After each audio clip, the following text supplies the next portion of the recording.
Hello everyone, welcome back again on Back to Physics. Today we are going to start the next topic for class 10th, which is heating effect of electric current, or you can say Joule's law.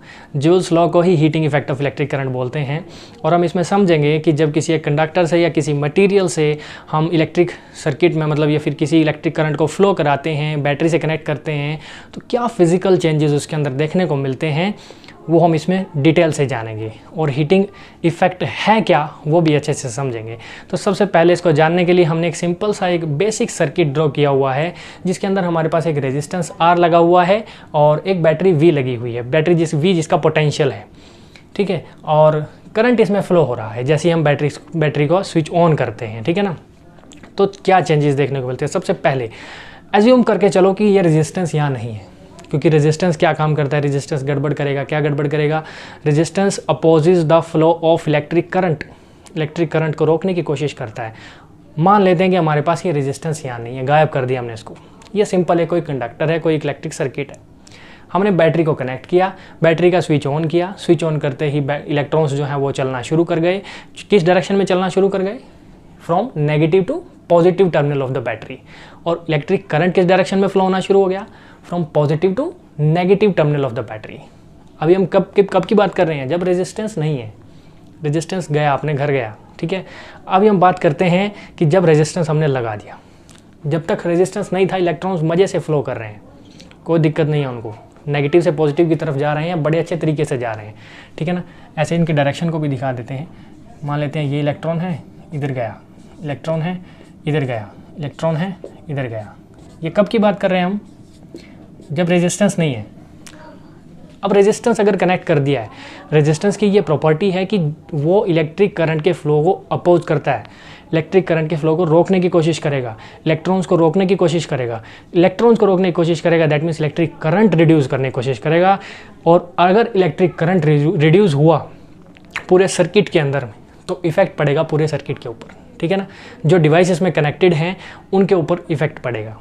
तो जैसे ही हमने इस resistance को लगाया, जिसका resistance R है, इसने अपना काम शुरू कर दिया।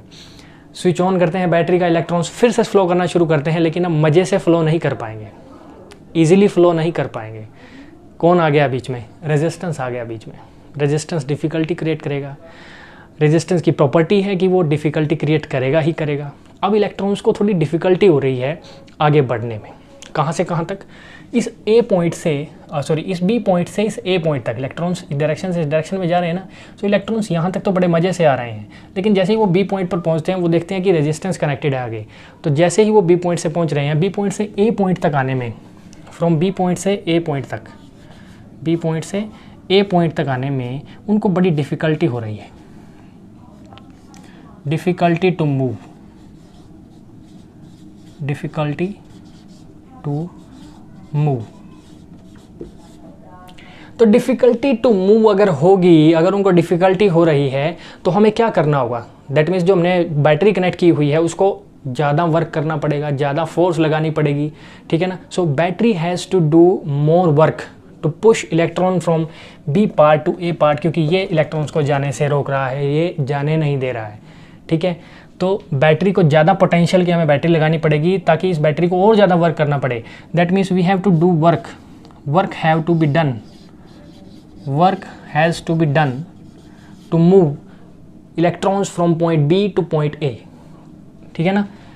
और अगर ये वर्क हमें करना पड़ा, यानी बैटरी को करना पड़ा, तो वही वर्क डन जो इस बैटरी ने किया, वही किस फॉर्म में कन्वर्ट हो जाएगा?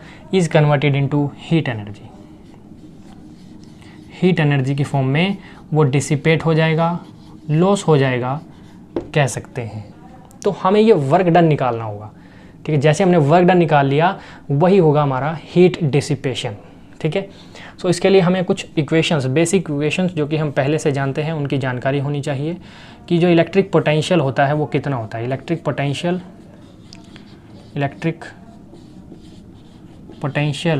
डिनोट करते हैं सिंबल V से। फॉर्मूला होता है W/Q, work done per unit charge. This is electric potential.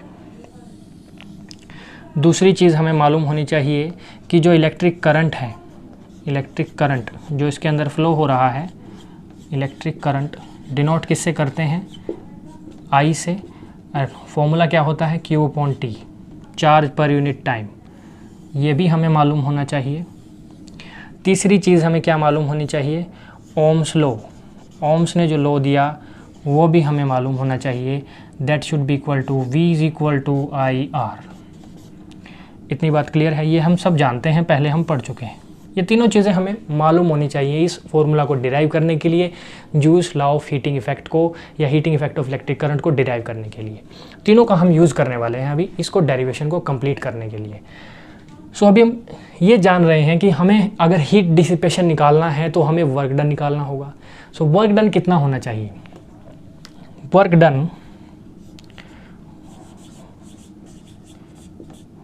Done will be equal to W is equal to कितना हो जाएगा इस फॉर्मूले से, W is equal to Q into V हो जाएगा, Q इंटू वी हो जाएगा, ठीक है ना। This is work done to move a positive charge electron from one point to another point.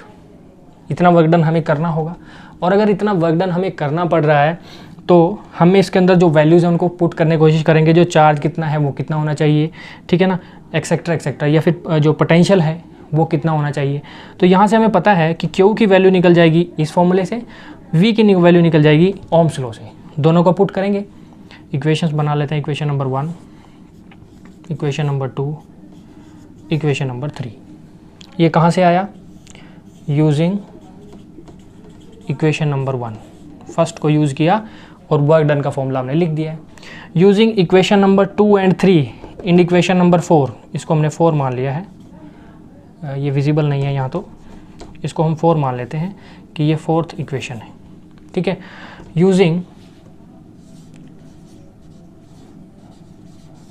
Equation 2 and 3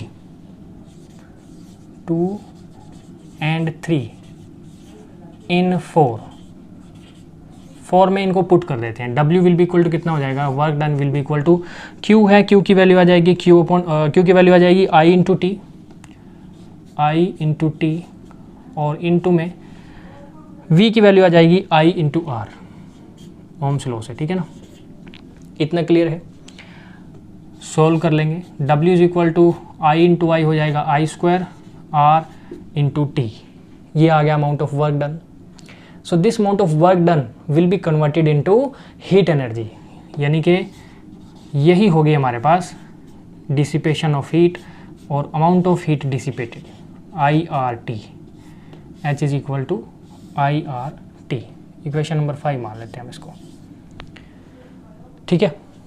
इसके कुछ और फॉर्म्स भी हैं जो कि हम और भी जानेंगे अभी, और फॉर्म्स को भी हम डिराइव कर सकते हैं इसी फॉर्मूला से। कैसे, फ्रॉम इक्वेशन 5 हमारे पास H इज इक्वल टू कितना है, I स्क्वायर RT, इतना है। पहले I की वैल्यू को पुट कर दो, ठीक है। I की वैल्यू कितनी है, I is equal to ohm's law से पुट करनी है, I is equal to V upon R, I is equal to V upon R, तो I स्क्वायर है तो कितना हो जाएगा, V square upon R square into R into T. कहाँ से आए ये, since I is equal to V upon R होता है, ठीक है।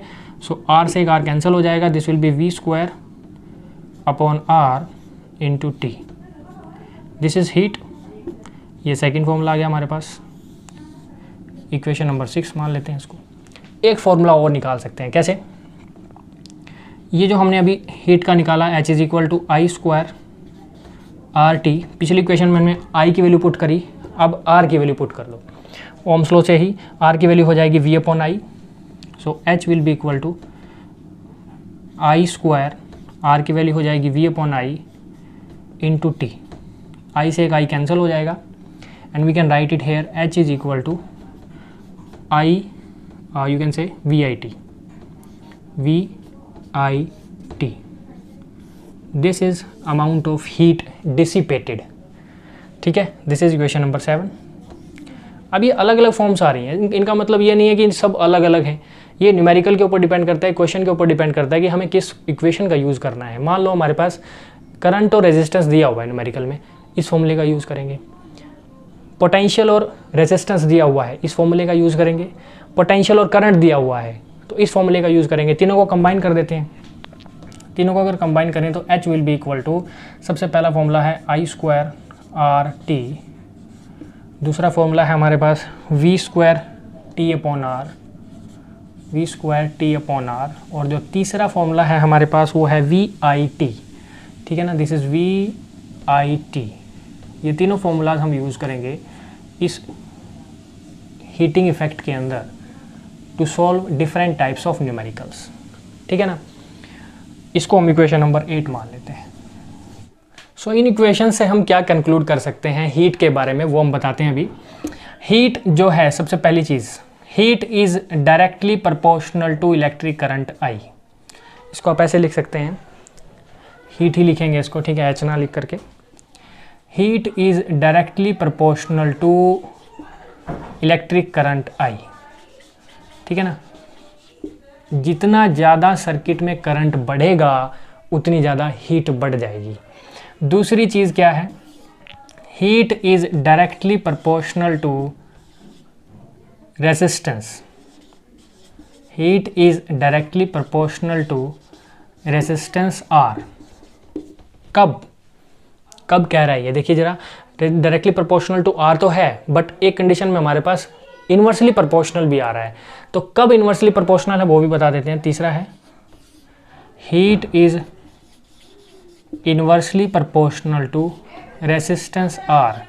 ये डिपेंड करता है कि कब रेजिस्टेंस से इन्वर्सली प्रोपोर्शनल होगी और कब डायरेक्टली होगी, किसके ऊपर, कि जब हमारे पास V और T गिवन है, जब पोटेंशियल और टाइम गिवन है तब रेजिस्टेंस के इन्वर्सली प्रोपोर्शनल होगी, और जब हमारे पास V और T नहीं गिवन है, करंट I गिवन है, तब ये हमारे पास R यानी रेजिस्टेंस के डायरेक्टली प्रोपोर्शनल होगी।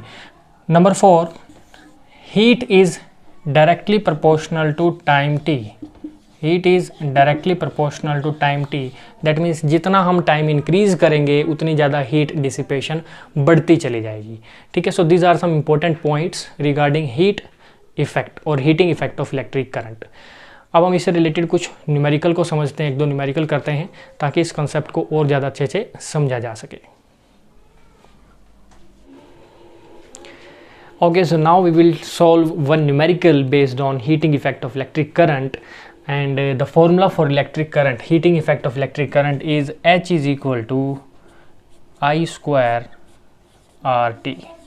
यही फॉर्मूला हमने अभी पढ़ा है और हम इसी फॉर्मूले का भी यूज़ करने वाले हैं टू सॉल्व दिस न्यूमेरिकल। इस न्यूमेरिकल में क्या दिया हुआ है, find the heat energy produced in resistance of 10 ohm when 5 ampere current flows through it for 5 minutes. ठीक है ना, जो गिवन है वो लिख लेते हैं। Resistance R is given to us which is 10 Om.